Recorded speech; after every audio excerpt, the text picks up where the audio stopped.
আজকে পশ্চিমবঙ্গে মাধ্যমিকের রেজাল্ট ডিক্লেয়ার হয়েছে। আর এবার আশা করেছিলাম যে খুব ভালো রেজাল্ট হবে এবং খুব ভালোভাবে প্রত্যেকটা সেগমেন্টে মানুষ তাদের সন্তানকে পড়ানোর জন্য উৎসাহিত করবে। ঠিক সেটাই হয়েছে। এবারে রেজাল্টে চমৎকার রেজাল্ট করেছে বা পশ্চিমবঙ্গের প্রথম হয়েছে উত্তর দিনাজপুরের অভিরূপ ভদ্র, 698 পেয়েছে। দ্বিতীয় হয়েছে প্রিয়তোষ মুখোপাধ্যায়, বীরভূম, 696।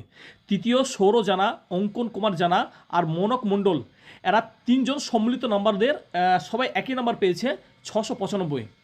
আর চতুর্থতে চারজন আছে, পঞ্চমে 7জন আছে, ছ নম্বরে একজন আছে, 7 নম্বরে একজন আছে, 8-এ 1, 9-এ 1, 10-এ 1। কিন্তু সবথেকে বড় চমৎকার একটাই কথা যে মুর্শিদাবাদ, যেটা সর্বদা পিছিয়ে পড়া ডিস্ট্রিক্ট হিসেবে গোনা হয়, কিন্তু আজকে গোটা পশ্চিমবঙ্গের মধ্যে এই লাস্ট 8, 9, 10 এই তিনটে স্থান তারা দখল করেছে। 8 নম্বর আছে প্রজ্ঞা সাহা, মুর্শিদাবাদ, 690 নম্বর পেয়েছে। 9 নম্বর আছে সাহারিন সুলতানা, 689 নম্বর পেয়েছে। তারপরে 10 নম্বর আছে কস্তুরী সাহা, সিংহ, ইনি পেয়েছেন 688। আপনারা প্রমাণ করেছেন মুর্শিদাবাদ আর পিছিয়ে পড়া জায়গা না, আপনাদের জন্য মুর্শিদাবাদের নাম অনেক আগিয়ে এসেছে। ধন্যবাদ তোমাদেরকে, তোমাদের ফিউচার বা তোমাদের আগামী দিনের স্বপ্নকে সফল করার জন্য। তোমরা আগিয়ে এসো এবং তোমাদের এই যে প্যাশন সেটাকে ধরে রাখো।